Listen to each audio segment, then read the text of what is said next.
Hello बच्चों, तो आप प्रश्न को देखते हैं। उस गुणोत्तर श्रेणी का 12वां पद ज्ञात कीजिए जिसका 8वां पद 192 तथा सार्वनुपात 2 है।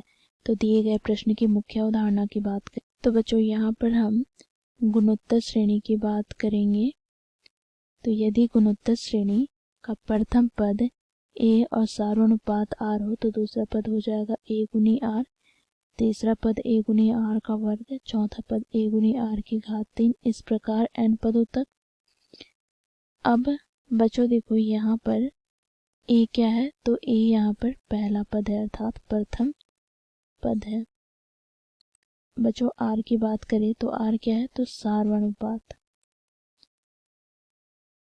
तो बच्चों देखो r हम कैसे ज्ञात करते हैं अर्थात सार्वनुपात कैसे ज्ञात करते हैं, तो हम दूसरे पद को पहला पद से विभाजित करते हैं, या फिर बच्चों देखो तीसरे पद को दूसरे पद से विभाजित करते हैं, या फिर चौथे पद को तीसरे पद से विभाजित करते हैं। इस प्रकार हम सार्वनुपात प्राप्त करते हैं। तो सभी स्थिति में हमें समान सार्वनुपात प्राप्त होता है। अब बच्चों यहाँ पर हम nवां पद की बात करेंगे, कैसे ज्ञात करते हैं। तो nवां पद को बच्चों an से प्रदर्शित करते हैं, तो ये बराबर हो जाएगा a गुनी r की घात n माइनस 1। तो इस मुख्य अवधारणा की सहायता से दिए गए प्रश्न को हम हल करेंगे। तो प्रश्न में क्या बोला गया है, तो देखो यहाँ पर हमें 8वां पद दिया गया है 192 और सार्वनुपात दिया गया है 2। तो यहाँ से हम लिखेंगे, देखो 8वां पद अर्थात a8 बराबर हमें दिया गया है कितना, 192, तथा सार्वनुपात अर्थात r बराबर हमें दे रखा है कितना, तो ये हमें दे रखा है 2। अब हमें क्या ज्ञात करना है, तो बच्चों देखो हमें 12वां पद ज्ञात करना है। तो इसे लिख लेते हैं, देखो a12 हमें ज्ञात करना है।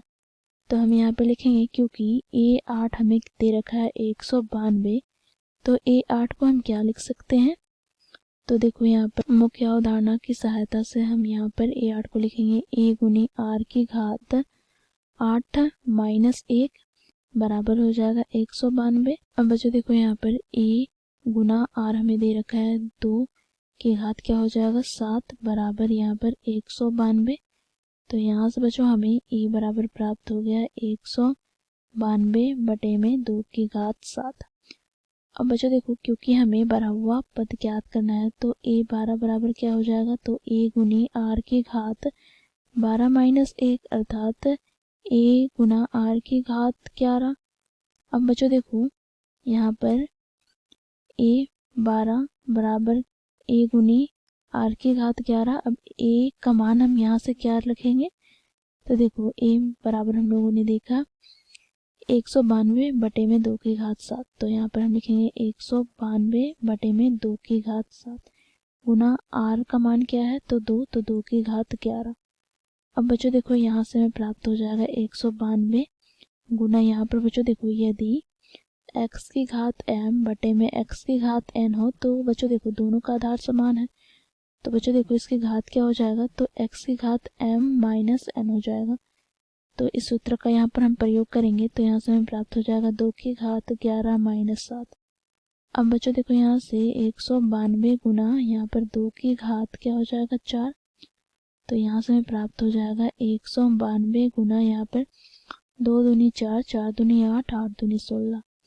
अब यहाँ पर हम 16 को 192 से गुना करेंगे तो 16 दूनी 32, 32 का 2 हाथ में 3, 16 नवा 144 और 3 कितना हो जाएगा 147। तो 14 हाथ में, 16 का 16 और यहाँ पर 14 जोड़ देते हैं तो यहाँ पर 10 शून्य हाथ में 1, तो यहाँ पर 30। तो यहाँ से हमें प्राप्त हो गया बच्चों देखो 12वां पद का मान प्राप्त हो गया 3072। तो ये हो जाएगा हमारा दिए गए प्रश्न का उत्तर। आशा करती हूँ ये प्रश्न आप लोगों को समझ में आया होगा। धन्यवाद।